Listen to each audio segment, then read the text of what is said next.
추수의 계절이 이제 깊어지고 있는데, 이러한 시점에서 교회의 역할이 무엇인가, 이 교회가 어떤 사명을 감당해야 되는가, 무엇이 주님께 영광 올려드리는 우리의 역할인가, 이러한 부분에 대해서 깊이 한번 생각해 보기를 원합니다.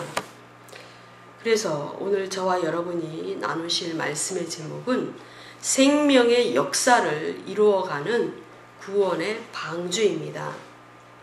구원의 방주. 구원의 방주 하면은요, 우리가 가장 먼저 노아의 방주를 떠올리게 됩니다. 당시 죄악이 관용했던 그 세상 가운데서 이 노아의 방주는 모든 하나님의 정말 엄청난 심판 가운데서도 노아의 가족이 8명이 구원받았고, 그 구원은 육체의 구원이죠. 육체의 생명의 구원입니다. 그 구원을 통해서 또 새로운 인류가 나왔습니다. 그리고 그 방주 안에 많은 동물의 생명이 그 안으로 들어옴으로 말미암아 살게 되었습니다. 그래서 오늘날 이 교회가 험악하고 죄악이 간용한 이 세상 가운데서 이 지역교회가 하나님의 그 사명을 온전히 감당하는 그러한 교회가 되어야 될 줄로 믿습니다. 아멘. 그런데 그것은 단지 영혼을 교회 안으로 데리고 오는, 이끌어오는 그 일만 한다고 해서 그 영혼이 완전한 하나님의 아들로 그렇게 모든 성취가 이루어지는 그 생명이 온전한 그러한 상태로 만들어가기는 상당히 어렵다라는 것입니다. 그래서 그 교회의 역할이 아주 여러 면으로 세분화되고, 또 여러 은사가 있는 사람들, 또 이 목회의 여러 다양한 면들을 통해서 교회가 그 일을 잘 감당해야 된다는 것이죠. 새신자가 완전한 사명자로, 온전한 성도로, 또 하나님의 아들로 잘 양육되기 위해서는 다양한 가르침과 또 이끌음과 또 경험과 또 성경의 말씀이 완전하게 풀어지는 그러한 역할들을 해야 됩니다. 오늘 이 본문에 보시면 삼위일체 하나님이 등장합니다. 이 본문에 보면은 성부 하나님, 성자 하나님, 또 성령 하나님이 나타나죠. 그래서 그분 안에서 누리는 그 믿음이 참 믿음이다. 그런데 그것이 영생이고 생명을 준다라고 이야기를 하고 있습니다. 그래서 이 5절부터 보시면은요, 예수께서 하나님의 아들이심을 믿는 자가 아니면 세상을 이기는 자가 누구뇨? 이렇게 이야기를 합니다. 구원 얘기를 하는 것이 아니에요. 보세요. 참 생명, 그리고 생명, 영생, 이러한 단어들이 이 본문에 계속 반복됩니다. 그런데 그들이 구원을 얘기하는 것이 아니에요. 구원은 세상 가운데서 이 교회 안으로 주님께서 옮기셨습니다. 주님이 이 교회를 통해서 그 영혼을 완전한 생명을 가진 존재로 그 아들로 만드시는 것이죠. 성장시키는 것입니다. 세우는 것입니다. 그런데 그렇게 되면 세상을 이기는 것이에요. 하나님의 아들이 되어야만 세상을 이깁니다. 왜요?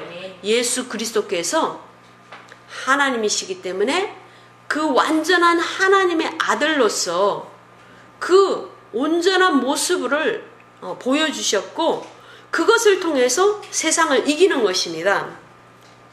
그래서 5절에 보면은 예수께서 하나님의 아들이심을 믿는 자가 아니면 세상을 이기는 자가 누구뇨라고 말씀하고 있습니다. 단순한 구원이 아닙니다. 그래서 그 하나님의 아들이 물과 피로 이렇게 오셨고, 그리고 8절에 보면 그 성령과 물과 피가 결국은 성부 하나님, 성령 하나님, 성자 예수님을 통해서 그 일이 가능하다라고 말씀하고 계시며, 그분이 우리에게 피와 물로 이렇게 새로운 영적 출생을 하게 하신 자다라고 증거하고 계십니다. 그 아들에서 우리는 모든 생명을 취했고 아들에 관해서 바른 이해를 해야 된다라고 주님은 말씀하고 계십니다.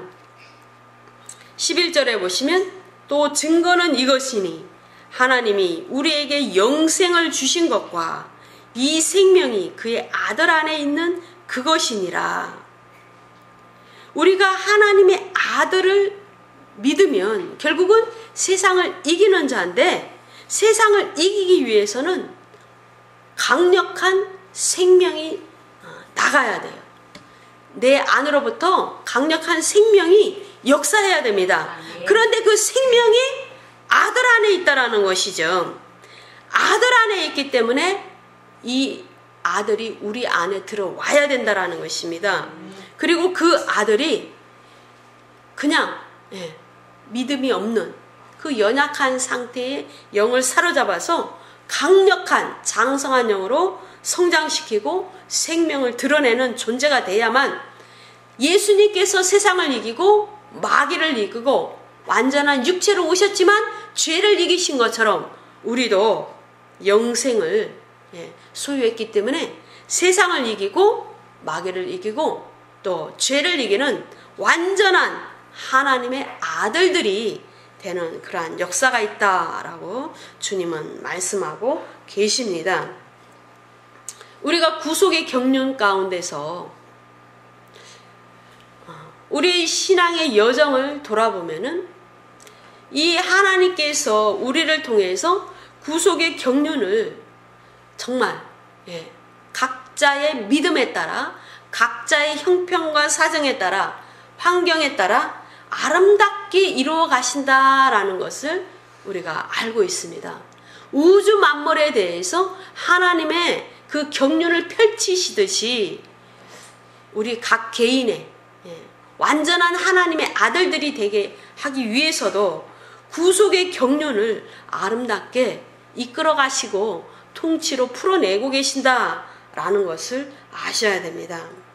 우리에게 생명을 주신 것이 전부가 아니고 그 생명을 능력으로 행할 수 있도록 그 모든 것을 성령의 역사를 통해서 우리 안에서 행하신다라는 것을 우리가 알고 있습니다. 그렇다면 어떻게 해야 됩니까? 우리는 영으로 오신 주님을 우리 안에 모셨습니다. 영으로 계신 주님이 우리 안에 들어오셨습니다. 그 영으로 역사하시는 주님께서 우리 안에 들어오셨기 때문에 그분이 영으로 우리에게 모든 것을 공급하시고 우리를 주장하십니다. 아멘. 그러면 가장 먼저 영이 거듭나야 되겠죠. 아멘. 그래서 우리의 영이 거듭난 것입니다. 아멘. 거듭남과 동시에 이제는 뭐요? 그 영이 자라야 되는 것이죠. 그래서 말씀이 계속적으로 들어와야 됩니다. 아멘. 말씀이 양식이기 때문에요. 아멘. 그 말씀을 먹으러 말미암아 그 양식이 되는 말씀을 들음으로 말미암아 이제 생명이 자라서 역사하게 되는 것입니다. 아멘. 이러한 성도들로 완전하게 성장시키는 것이 교회의 역할입니다. 그렇다면 교회가 이 땅에 있는 그리스도의 몸의 그 모든 모습이 완전하게 나타나야 되고 그 사명을 감당해야 되고 구속의 경륜이 이 교회 안에서 완전하게 풀어지고 이루어져야 된다는 것입니다. 그래서 우리는 그 모든 단계가 정말 성실하게 강력하게 그리스도의 군대로서 해 나가는 그것이 교회의 역할이다라는 것입니다. 그렇다면 첫째, 우리 첫 단계부터 그 일이 교회 안에서 이루어져야 되는 것이죠. 죄인들에게 구원의 복음을 전하는 것으로 구속의 경륜을, 그 사명을 감당하기를 주님은 원하십니다. 교회마다 주님이 핏값으로 세우신 목적이 있습니다. 그 목적이 있기 때문에 교회의 어떤 비전은 약간씩 다를 수 있습니다. 교회의 부르심이 다를 수 있습니다. 교회 안에서 모든 일이 이루어져야 되겠지만 그럼에도 가장 중점적으로 교회의 부르심이 있습니다. 그 부르심을 위해서 모든 성도들이 합심해서 그러한 사명을 가진 모든 자들이 모여서 그 일을 해야 되는 것이죠. 주님께서 그 지역에 영적인 그 모든 죄악과 또 목적을 통해서, 구속의 목적을 통해서 그 교회가 영적인 랜드마크의 그 역할을 감당해야 되는 것이죠. 주님께서 분명히 그 목적을 두고 그 교회를 세우셨는데, 그럼에도 불구하고 가장 먼저는 구원의 복음을 전함으로 그 교회가 역할을 감당한다라는 것입니다. 마가복음 1장 4절에 보시면 침례 요한도 죄 사함을 받게 하는 회개의 세례를 전파했습니다. 어떤 개인이 구원받기 위해서 가장 먼저 해야 되는 것은 나팔수가, 복음을 전하는 전령자가 회개의 세례를, 죄사함의 복음을, 십자가의 복음을 전해야 된다라는 것이죠. 반드시 그 일부터 이루어져야 된다라는 것입니다. 그러나 그 일이 다 이루어진 것은 아닙니다. 그 모든 것을 이루는 것은 아닙니다.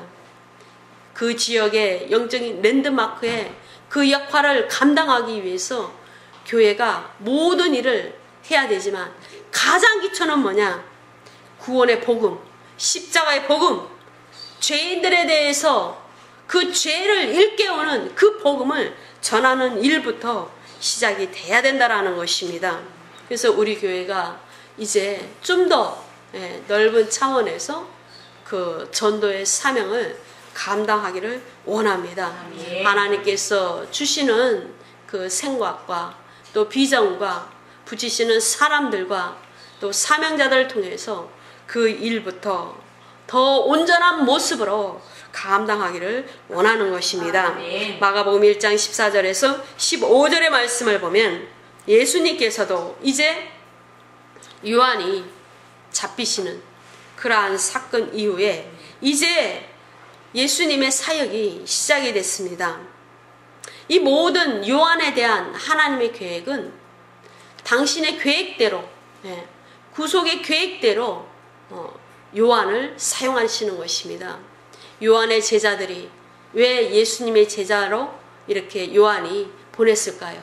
그것은 본인의 사명을 다 감당했기 때문입니다. 요한이 쓸데없이 남의 죄에 관여한 것이 아니에요.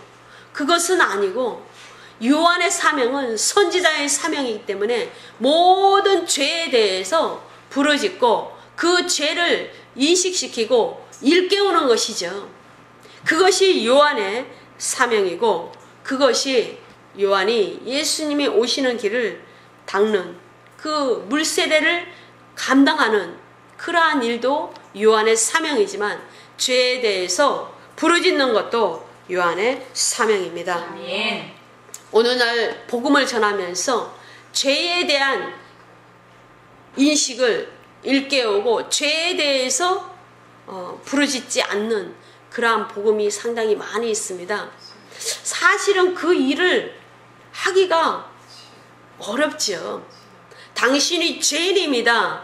당신이 아무리 선하게 살았어도 당신은 죄인입니다. 라는 말을 거침없이 하기에는 상당히 어렵습니다. 그럼에도 불구하고 예수께로 옮겨지고 또 주님께로 굴복시키기 위해서는 반드시 죄의 문제가 다뤄져야 되는 것이죠. 그래서 침례 요한도 회개를 외쳤고 예수 그리스도께서도 회개하고 복음을 믿으라라고 하나님 나라에 대해서 전파했습니다. 그럼에도 그들은 여러 가지 문제가 있겠지만은 근본적으로는 마음에 그 성령의 역사가 없었기 때문에 뭔가 부족한 그러한 상태로 끝마치는 그러한 경우가 상당히 많이 있습니다. 그렇다면 성령의 역사를 위해서는 어떻게 해야 되는가? 전도를 행할 때 많은 기도가 뒷받침이 돼야 되고 또한 말씀이 선포되는 그 자리가 돼야 된다라는 것이죠. 말씀이 선포됨을 통해서 성령의 역사가 더 강하게 나타나는 그 전도의 현장이 된다라는 것입니다. 영혼 구원의 그 수단이 된다라는 것입니다. 그래서 그들을 주님께로 인도해야 될 줄로 믿습니다. 아멘. 그럼에도 불구하고 그들이 계속적으로 죄를 짓습니다. 저와 여러분이 이러한 과정들을 거쳐왔죠. 요한복음 5장에 보면은 많은 치유 사건이 요한복음에 기록되고 있지만 요한복음의 5장에 특별히 또 한 죄인을 우리가 만나게 됩니다. 14절에 보시면 예수님께서 그 사람을 성전에서 만났습니다. 그리고 주님께서 고쳐주셨기 때문에 내가 나았으니 더 심한 것이 생기지 않도록 다시는 죄를 짓지 말아라 라고 주님은 말씀하고 계십니다. 연못가에 베데스다 그 병자를 주님은 고치셨죠. 주님께서는 이 영혼을 고쳐주시면서 죄 때문에 그 영혼이 병이 든 것을 알았습니다. 그리고 나서 이 죄인을 성전에서 만났을 때 비로소 이야기를 합니다. 비로소 거리에 있는 그 자들에게 죄의 문제를 직접적으로 지적하기는 상당히 어렵습니다. 그럼에도 불구하고 우리의 그 복음을 전하는 그 현장에서는 주님께서 여러분의 죄를 사해 주신다.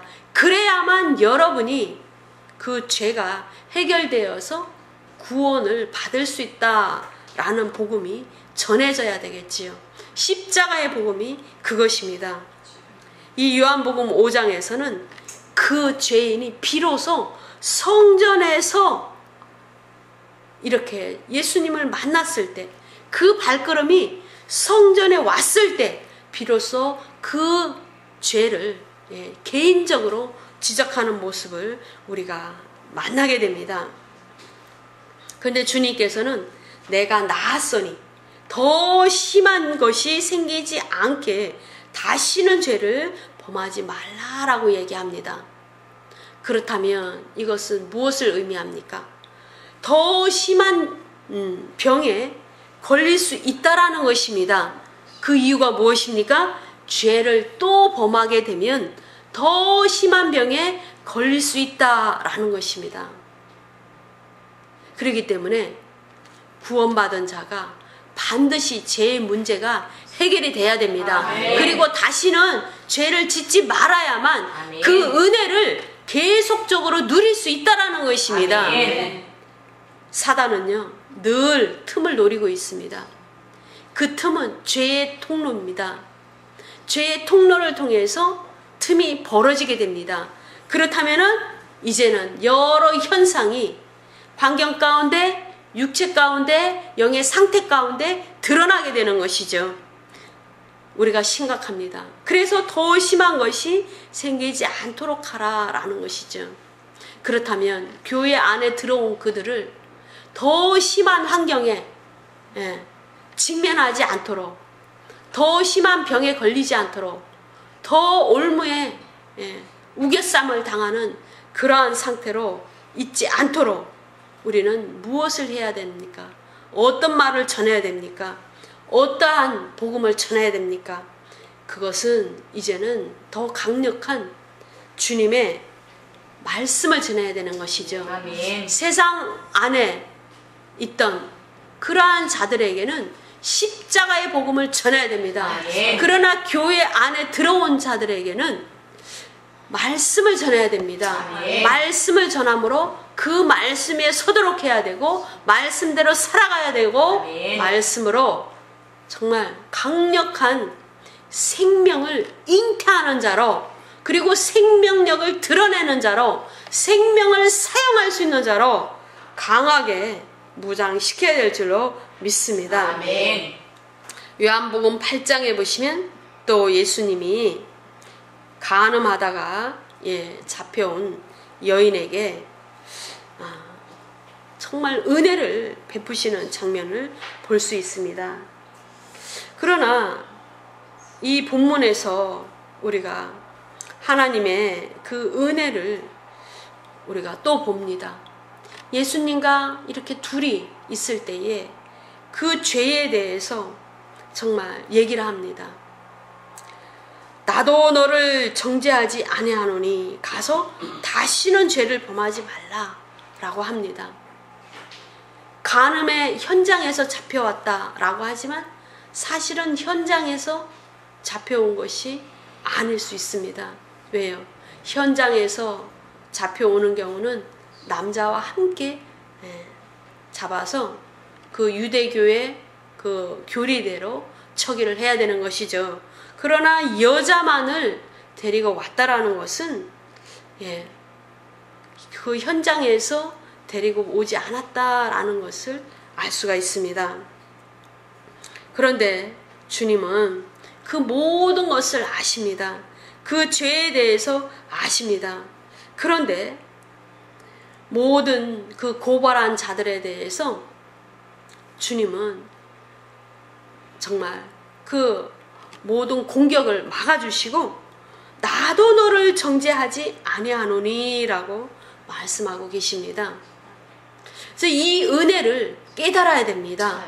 단지 복음을 전하는 것으로는 이 주님의 직접적인 은혜를 알지가 못합니다. 개인적인 주님을 경험하고 만나는 그 일이 불가능합니다. 그래서 교회 안으로 인도해서 그에게 주님의 그 사랑과 그 복음을 더 깊이 알도록 하고 가르칠 때 주님의 그 개인적인 은혜와 그 사랑을 공급받게 됩니다. 그래서 주님께서 왜 그 영혼을 정죄하지 않았는지, 왜 교회 안으로 들어오게 했는지, 왜 주님은 그 영혼을 부르셨는지, 그 영혼을 주님은 사랑하시는지를 깨닫게 해야 될 줄로 믿습니다. 다윗은 큰 은혜를 받았죠. 사무엘하 12장을 보시면은요, 다윗이 정말 그 간음을 행했고 그 남편도 살인으로 살인죄를 지었습니다. 이러할 때 나단 선지자를 보냈습니다. 다윗이 그것을 죄인 줄 모르고 범했을까요? 아닙니다. 죄인 줄 알고 범했습니다. 다윗은 모든 말씀에 대해서 정말 많이 알았습니다. 왜요? 다윗은 기름 부은 왕으로서 왕이 반드시 해야 될 일을 너무나 잘 알고 있었습니다. 여호수아에게 처음으로 내 율법책을 내 앞에서 떠나지 않게 하고 주야로 묵상하고 그 말씀이 말씀되게 하고 그 말씀이 능력으로 그 지도록으로 나갈 수 있도록 여호와 하나님은 당부하셨기 때문에 잘 알고 있습니다. 다윗도 그것을 행하기를 원했을 것이죠. 그래서 그 능력을 20년 동안이나 훈련을 받았습니다. 그럼에도 불구하고 사단은 그 영이 정말 좀 느슨한 상태, 그 마음에 느슨한 상태에 침범을 했던 것입니다. 그 죄를 범하게 했던 것이죠. 그럼에도 불구하고 다윗은 죄를 회개하지 않았습니다. 그랬을 때 이 다윗을 사랑하는 하나님께서 다윗에게 그 죄를 지적하십니다. 누군가를 통해서, 저와 여러분에게도 누군가를 통해서 죄를 드러나게 하십니다. 고백하게 하십니다. 회개하게 하십니다. 나단 선지자를 통해서 다윗은 그 죄를 고백하게 했습니다. 하나님의 은혜입니다. 교회 안에 들어온 자들, 세상 가운데서 구원받고 교회 안에 들어온 자들이 죄를 고백할 수 있도록 해야 됩니다. 이것이 교회의 역할입니다. 회개하지 않는 그 영이 하나님의 은혜를 입을 수가 없습니다.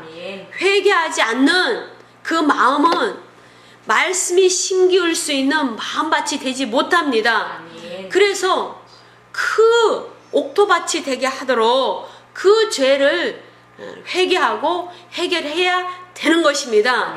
그래서 이곳에서 강력한 불의 말씀, 심판의 말씀, 회개의 말씀이 전해져야 되는 것이죠. 그래서 죄인들에게 구원의 복음을 전하는 것은 표면적으로 아주 시작이고, 이것은 교회 안에서 이루어져야 되는 것입니다.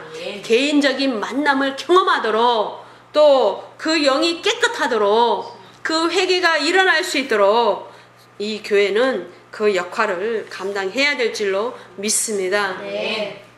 두 번째로 성령의 역사로 그리스도의 몸을 세워야 된다라는 것이죠. 교회 안에 들어온 것은 지역 교회 안에, 교회 그 구원받은 자들의 공동체 안에 들어온 것이죠. 그러나 성령의 침례를 통해서 이제는 보이지 않는 그리스도의 몸 안으로 들어온 것입니다. 교회 안에 들어왔다고 해서 모두 구원받은 자는 아닙니다. 성령 세례를 받은 자는 아닙니다. 하나님의 영을 소유한 자는 아닙니다. 그렇기 때문에 이 구원의 경륜을 이 순서적으로 밟아야 됩니다. 때로는 어떠한 자는 동시적으로 여러 과정이 한꺼번에 일어나는 자도 있습니다. 그럼에도 불구하고 우리 교회는 그 모든 과정들이 단단하게, 조밀하게 그것을 경험해서 그 연결고리가 완전해서 주님의 온전한 사람으로 세우도록 해야 되는 것이죠. 그래서 이 성령의 그 역사를 경험하도록 해야 됩니다. 생명의 역사는 성령을 통해서 이루어지는 것입니다. 생명이 예수 그리스도 안에, 아들 안에 있다고 말씀드렸죠? 근데 그 아들 안에 있는 그 생명이 우리 안에서 역사하도록 하는 것은 생명의 성령의 법을 효력을 발생시키는 것입니다. 그 능력이 일어나도록 하는 것입니다. 그것은 성령의 역사를 통해서 가능한 것입니다. 그래서 성령의 역사가 이 교회 가운데 충만하게 이루어져야 되는 것입니다. 이 교회 가운데 성령의 기름 부음이 풀어져야 되는 것입니다. 그래야 그리스도의 몸이 세워지는 것입니다. 구원의 여러 단계가 그 경륜이 개별적인 차이가 있기 때문에 그 모든 단계의 역사가 이 교회 안에 풀어져야 됩니다. 어떤 자는 구원받은 즉시 온전한 회개가 이루어져서 내주하시는 성령이 임하고 아들의 영이 임하고 강력한 전혀 다른 사람으로 세워지는가 하면은, 어떤 자는 교회 안에 있으면서 10년 또는 그 이상의 시간이 걸리는 사람들도 있습니다. 예배를 통해서 계속적으로 말씀의 빛이 그 안에 들어가고, 그럼을 통해서 예수 그리스도를 온전히 알게 되고, 온전히 알므로써 비로소 믿게 되고, 믿음으로써 그제야 구원이 이루어지고 구원이 이루어진과 동시에 이제는 성령의 역사를 경험하게 되는 것이죠. 이렇게 성도 간에 개별적인 차이가 있기 때문에 그 모든 구원의 경륜이 교회 안에서 펼쳐져야 되고 이루어져 가야 되고 그 사역이 이루어져야 되는 것입니다. 그래야 그 영혼이 그리스도 안에, 그리스도의 몸 안에 붙어있는 지체로서 온전히 그 기능을 다하게 되는 것이죠. 그 기능을 다하는 것이 결국은 그리스도의 몸으로 세워지는 것입니다. 사도들도 이 모든 일들을 했습니다. 사도행전 9장 31절에 보시면 사울이 이제는 바울이 됐습니다. 다메섹 도상에서 부활의 주를 만났습니다. 빛으로 오신 예수 그리스도를 만났습니다.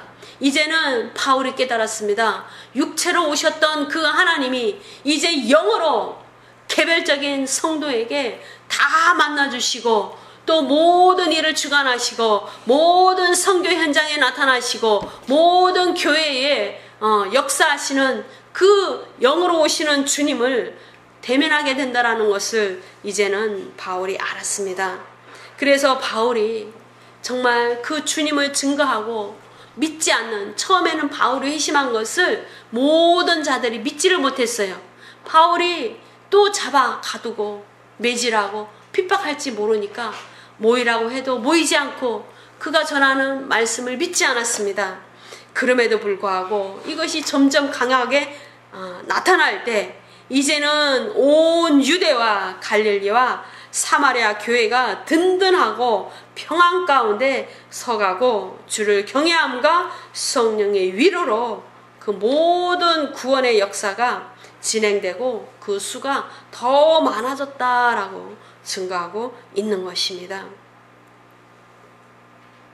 전혀 다른 사람으로 변화된 사람들이 정말 세상 가운데서 그 모습을 드러내야 표본이 됩니다.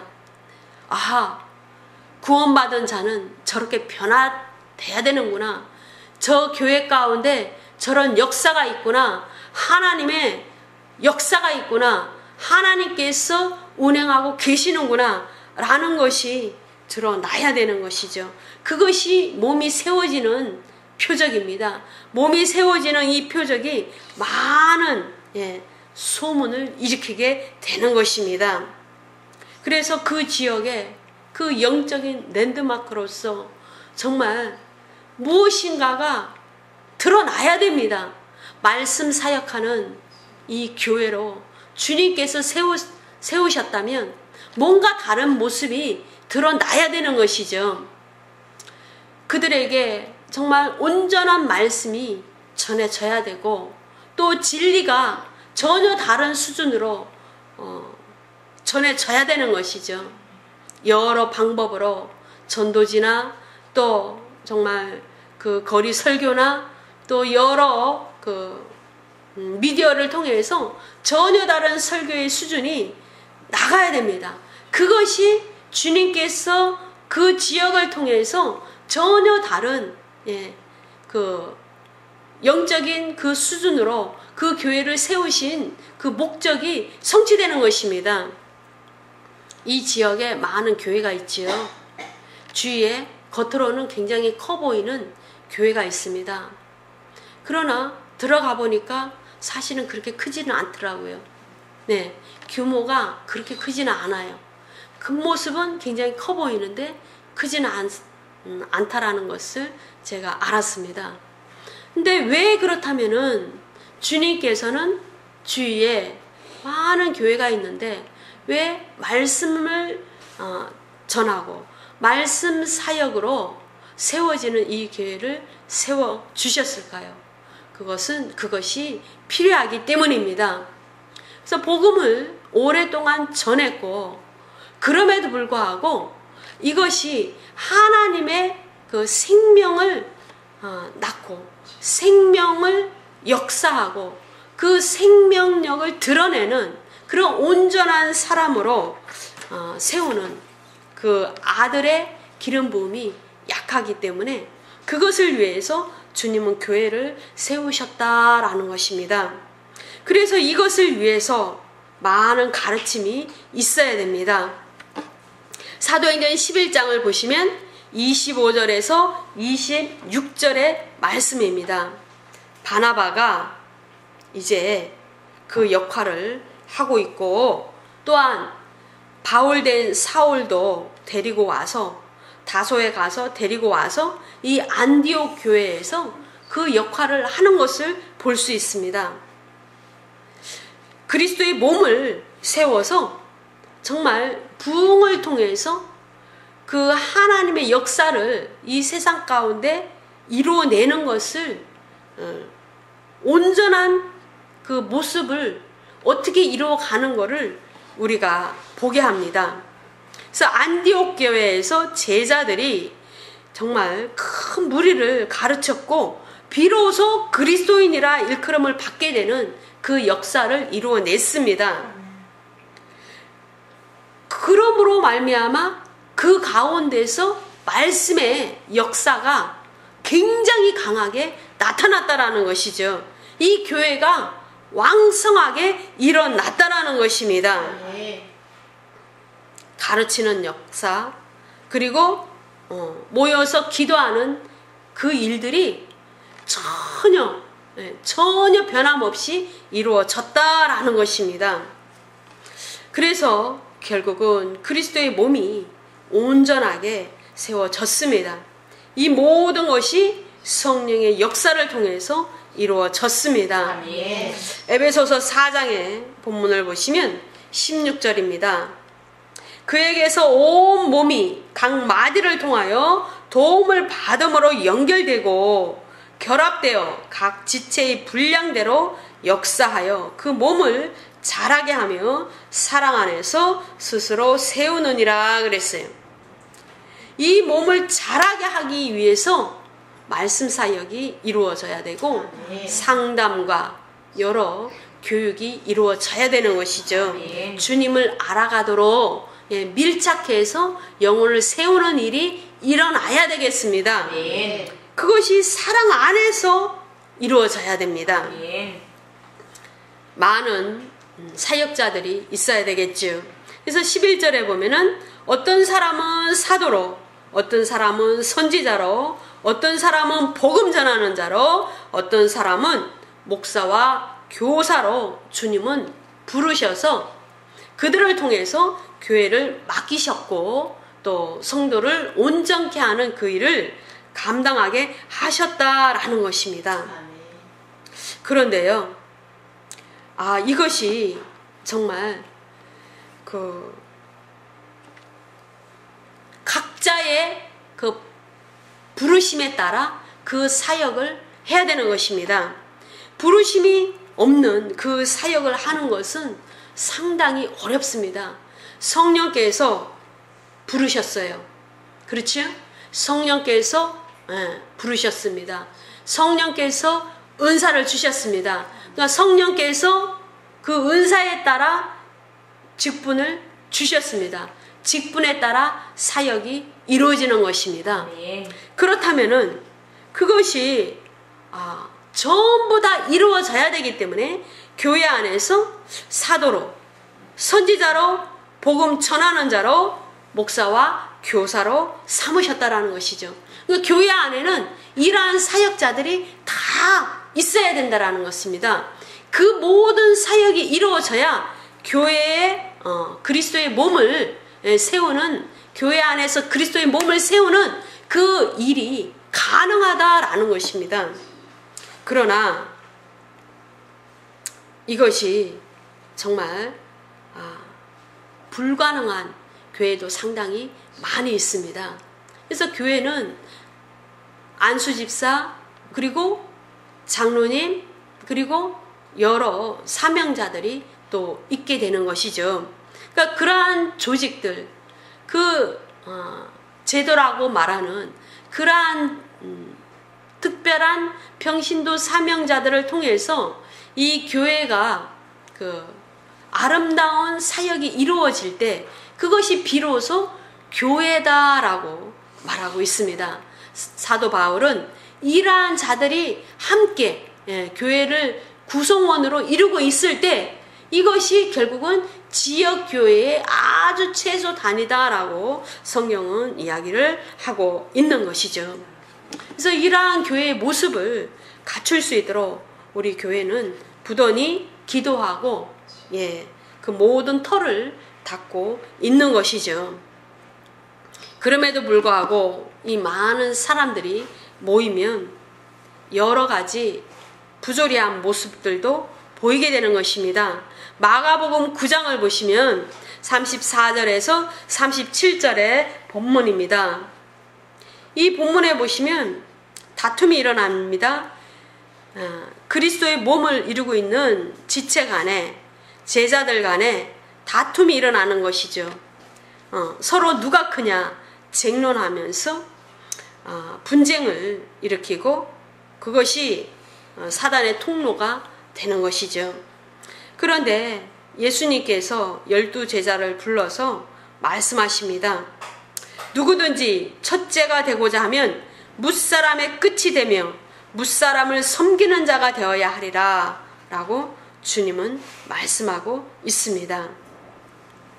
그래서 교회의 모든 일어나는 그 일에 대한 책임은 담임 목사가 지는 것이고 그 다음은 그 다음 직분을 맡은 자가 그 책임을 지는 것이죠. 그런데 주님은 말씀하십니다. 어린아이 하나를 주님은 데려다가 누구든지 내 이름으로 이런 어린아이 하나를 영접하면 곧 나를 영접하며 누구든지 나를 영접하면 나를 영접함이 아니요 나를 보내신 이를 영접함이니라 그랬습니다. 이 마가복음은 하나님 나라의 그 복음에 대해서 우리에게 전달을 하고 있고 그 하나님 나라의 관점으로 모든 말씀을 우리에게 전하고 있지요. 그런데 이 누가 크냐라는 이 말씀을 하고 나서 바로 연이어서 이 어린아이를 영접하면 곧 나를 영접하며 누구든지 나를 영접하면 내 아버지를 영접합니다 라고 말씀하고 계십니다. 그렇다면 이것이 무슨 말씀입니까? 첫째가 되고자 하는 자는 뭇사람을 섬기는 자가 돼야 되는데 그 뭇사람 중에 특별히 어린아이가 있다라는 것이죠. 어린아이. 이 어린아이를 영접해서 이 어린아이를 잘 섬기고 이 어린아이를 세워나가는 것이 결국은 가장 우선적으로 이루어져야 되는 일이고 그 사역이며 그 사역을 감당하는 그 섬기는 자가 첫째가 하는 자다라고 주님은 말씀하고 있습니다. 이 교회 안에는 어린아이와 같은 자들이 많이 있습니다. 아직 태어나지 않는 영적 출생을 하지 않은 자도 있습니다. 나는 아직 예수를 모르겠어. 다니긴 하는데 예수를 모르겠어. 내가 구원받았는지 구원받지 못했는지 잘 알 수가 없어. 이러한 자도 있습니다. 그럼에도 불구하고 그 어린아이와 같은 자도 잘 이렇게 주님과 뭔가 교통이 이루어지고 그 주님 안에서 세워지는 그러한 사역을 감당하는데 아직 태어나지 않은 자면 하물며 얼마나 많은 돌봄과 이 교육과 또 아름다운 사랑을 베푸는 일이 많이 있어야 됩니까? 이러한 일을 하기 위해서는 가장 낮은 자리로 내려가야 되는 것이죠. 가장 힘든 일을 감당해야 되는 것이죠. 그래서 이러한 것이 결국은 교회 안에서 이루어져야 된다라는 것이고 사역자들이 마땅히 감당해야 되는 것이다 라고 주님은 말씀하고 있습니다. 12절에 에베소서 4장 12절에 성도를 온전하게 하여 봉사일을 하게 하며 그리스도의 몸을 세우게 하려 하심이 그 목적이다 라고 말씀합니다. 교회 안에는 아직 영적 출생을 하지 않은 자도 있고 갓 태어난 그러한 어린아이와 같은 자도 있는데 성도를 온전케 하여서 봉사일을 하게 하며 그리스도의 몸을 세우는 것이 결국은 이러한 사역자들이 세워진 목적이고 그 사역자들이 있는 교회가 해야 되는 역할이다 라고 주님은 말씀하고 있습니다. 그렇다면 우리는 너무나 당연하죠.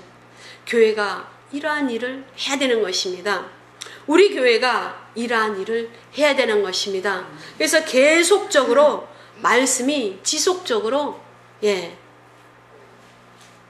가르쳐져야 되고 그 성도들의 그 신앙의 여정 가운데 구속의 경륜 가운데서 마땅히 있어야 될 일들을 이 교회가 감당을 해야 되는 것이죠. 그래서 앞으로 구역 예배도 계속 드려야 되고 이것이 이제 단계별로 이루어져야 되는 것입니다. 지금까지 우리는 2년 가까이 지금 1년 반이 지난 시점에서 이제 기초를 닦고 여러 훈련이 이루어지고 그러한 것들을 했습니다. 지금부터는 그러한 세부적인 단계로 이 교회가 마땅히 해야 될 일들로 이루어져야 되는 것입니다. 그래서 그리스도의 몸을 더 온전하게 세우는데 총력을 기울여야 되는 것이죠. 그래서 이제는 그 생명이 드러나게 하도록 하는데 집중해야 될 줄로 믿습니다. 아멘. 세 번째로 하나님의 생명이 있는 하나님의 아들로 세우는 일을 교회가 해야 됩니다.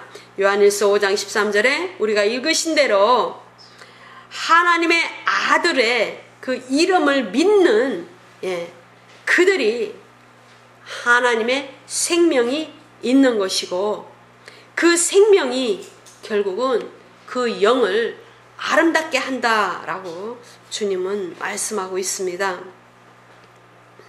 우리가 누가복음 2장 30절과 누가복음 19장 9절의 말씀을 보시면은 30절입니다.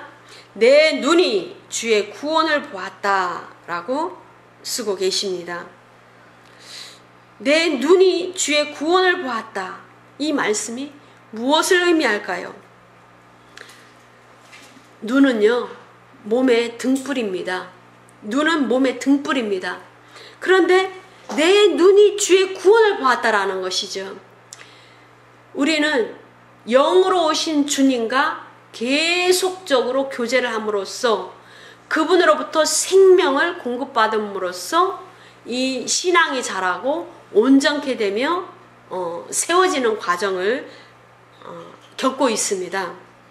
그런데 이 눈이 주의 구원을 보았다라는 것이죠. 우리가 생명을 느끼지 못하고 신앙생활하는 자도 너무나 많이 있습니다. 지난주가 이번 주 같고 어제가 오늘 같은 그러한 신앙생활을 하는 그러한 경우가 상당히 많이 있습니다.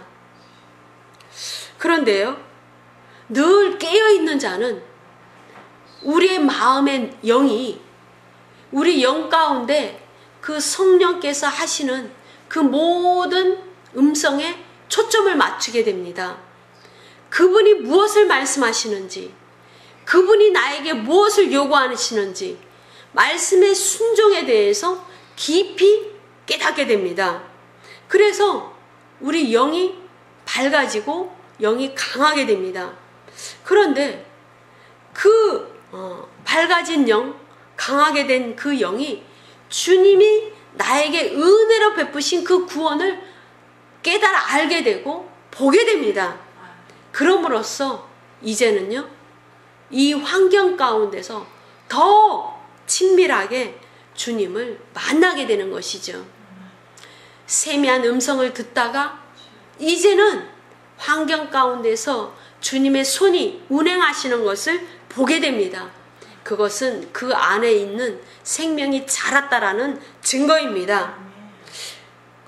누가복음 19장 9절에도 예수께서 이르시되 오늘 구원이 이 집에 이르렀으니 이 사람도 아브라함의 자손입니다. 아브라함의 자손이다라는 것이죠. 그런데 우리가 믿음의 그 사람으로서 영적인 아브라함의 자손이라고 믿고는 있어요. 그럼에도 불구하고 주님의 그 구원에 대해서 깊이 깨닫지 못하는 그러한 경우가 상당히 많이 있습니다. 주님은 말씀하십니다. 오늘 구원이 이 집에 이르렀으니, 주님께서 당신의 생명을, 영생의 생명을 그 집에 있게 하신다라는 것입니다. 풀어 놓으신다라는 것입니다. 생명으로 만나 주시겠다라는 것입니다. 그런데 그 생명이 잠자고 있는, 그 생명이 능력으로 드러나지 않는 그러한 상당히 많은 가정들이 있고 우리 개인들이 있습니다. 그래서 우리는 이 교회가 하나님의 생명이 있는 하나님의 아들로 세우게 되는 그러한 일들을 해야 되는 것입니다. 요한 2서 1장 8절에서 9절의 말씀입니다. 이 말씀을 우리는 깊이 새겨봐야 되는데요. 너희는 스스로 삼가 우리가 일한 것을 잃지 말고 오직 온전한 상을 받으라. 9절입니다. 지나쳐 그리스도의 교훈 안에 거하지 아니하는 자는 다 하나님을 모시지 못하되 교훈 안에 거하는 그 사람은 아버지와 아들을 모시느니라 그랬어요. 구약 시대에는 여호와 하나님께서 율법을 주셨습니다. 그래서 그 각 사람이, 이스라엘 민족이 그 말씀을 이루는, 말씀의 임재를 이루는 그 삶을 통해서 여호와 하나님을 알아갔던 것입니다. 그러나 신약 시대인 저와 여러분은 우리 안에 들어와 계시는 주의 영과 그 말씀을 통해서 교제하면서 그 말씀에 순종함으로 성령의 역사를 이루어서 결국은 생명을 드러내는 그 신앙생활을 해야 되는 것이죠. 근데 그 생명이 드러나지 않고 생명이 싹이 나지 않는 것은 결국은 아무 일이 없는 것이 아니고, 이 말씀에 의하면 우리가 일한 것을 잃을 수도 있다라는 것입니다. 사도들이 구원의 그 사역을 했는데, 그 일을 시키신 그 전도의 일을 했는데, 생명 살리는 일을 했는데, 생명을 나눠주는 그 일을 했는데 이제는 잃을 수 있다라는 것입니다. 이 말씀은 무엇입니까? 우리가 구원받았다고 교회 안에 들어와 있지만 교회 안에 들어와 있는 것이 전부가 아니고, 이제는 예수 그리스도가 하나님의 아들인 것처럼 그 아들인 예수 그리스도가 장자이기 때문에 장자와 동일한 양자로서 그 생명의 크기와 인격과 신성이 동일해야 되는데, 그것을 이루지 못해서 결국은 모든 것을 잃을 수 있다라고 주님은 말씀하고 있는 것입니다. 오늘 주보에 제가 실어 놓은 것처럼 영생을 주었는데, 그 영생을, 구원받은 자에게 영생을 줬죠. 근데 그 영생은 구원 이미 받은 자에게는 뺏을 수는 없어요. 그 구원을 물릴 수는 없습니다. 하나님께서 그 구원을 이루셨기 때문이에요. 하나님이 하신 그 일을 물릴 수 있는 어떠한 것도 없습니다. 그럼에도 불구하고 드러나는 생명의 역사는 전부 소멸시킬 수 있는 그러한 모든 환경적인 조건이 이 세상과 우리의 삶 가운데, 죄악 가운데, 사단의 공격 가운데 많이 있다라는 것입니다. 그래서 생명이 능력으로 역사하지 않고 생명이 생명되지 않고 이러한 일들은 결국은 종교로 전락시키고 결국은 많은 것을 잃을 수 있습니다. 잃을 수 있는 것들을 살펴보면은요, 그는 창세기 19장 14절에 보시면 그 구원받은 간증, 증거를 잃어버릴 수가 있습니다. 건강도 잃어버릴 수 있고 상급도 잃어버릴 수 있고 천년왕국, 메시아 왕국에서 예수 그리스도께로 10골 받고 또는 5골을 함께 통치할 수 있는 그 유업을 빼앗길 수도 있다라는 것입니다. 구원받았을 때 얼마나 기쁩니까? 그러나 예수 그리스도의 생명과 그 아름다운 강력한 기름 부음의 영성을 드러내지 않으면 기쁨도 잃어버릴 수가 있습니다. 구원받았을 때 얼마나 기쁩니까? 교회 처음 나갔을 때 평강과 기쁨이 넘치고 평안이 넘치고 교제가 즐겁습니다. 그러나 계속적으로 말씀으로 양육되지 아니하고 예수 그리스도와 교제가 끊어지고 모든 사역을 아름답게 이루어가는 성령의 그 모든 운행하심에 동참하지 않을 때 뒤처지면 이제는 기쁨이 사라지고 이제는 그 모든 삶에 열렸던 문도 닫힐 수가 있다라는 것입니다. 그래서 우리는 이 생명이 아들의 생명을 소유하고 그 아들의 생명이 이제는 예수님께서 하신 일처럼 그 일을 해야 되고 그 더 큰 일도 할 수 있는 그 생명으로 강하게 해야 된다라는 것입니다. 그것이 성령의 역사로 그 성령의 충만함으로 가능한 것입니다. 요한복음 10장 10절의 말씀을 보면 도둑이 오는 것은 도둑질하고 죽이고 멸망시키려는 것뿐이요 내가 온 것은 양으로 생명을 얻게 하고 더 풍성히 얻게 하려 하는 것이라 그랬습니다. 더 풍성히 얻도록 하려는 것이죠. 구원받았을 때 주님은 생명을 주셨습니다. 그런데 우리가 세상을 이기고 마귀를 이기고 죄를 이기려면 이 생명이 풍성하게 우리를 주장해야 되는 것이죠. 풍성하게 날마다 얻어서 우리의 양식이 되어야 된다라는 것입니다. 그렇지 않으면 우리가 모든 것을 잃을 수가 있겠습니다. 고린도전서 11장 29절에서 30절의 말씀을 보시면 그것을 더욱더 이야기를 우리에게 아주 직접적으로 얘기하고 계십니다.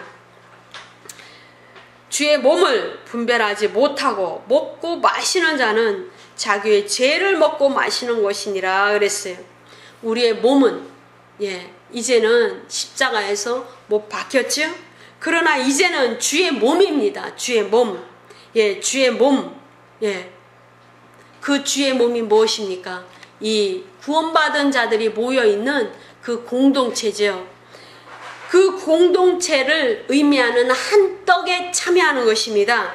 그 한 떡을 나눠 먹는 그 일을 거룩하고 경건하게 하지 않는 그 일을 행할 때에는 이제는 죄를 먹고 마시는 것이라 라고 주님은 말씀하고 있습니다.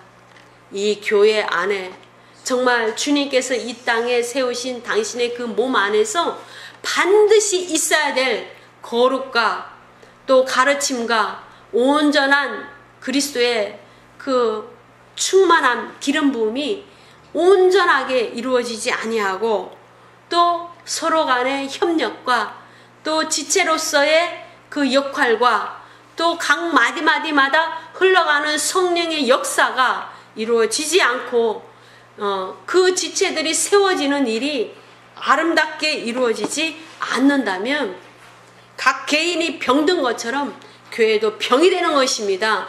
병이 드는 것입니다. 사단의 공격을 받을 수 있는 그리스도의 이 땅의 몸이 되는 것입니다. 그러기 위해서 우리는 생명력이 왕성한 하나님의 아들로 세우는 교회의 사명을 감당해야 될 줄로 믿습니다.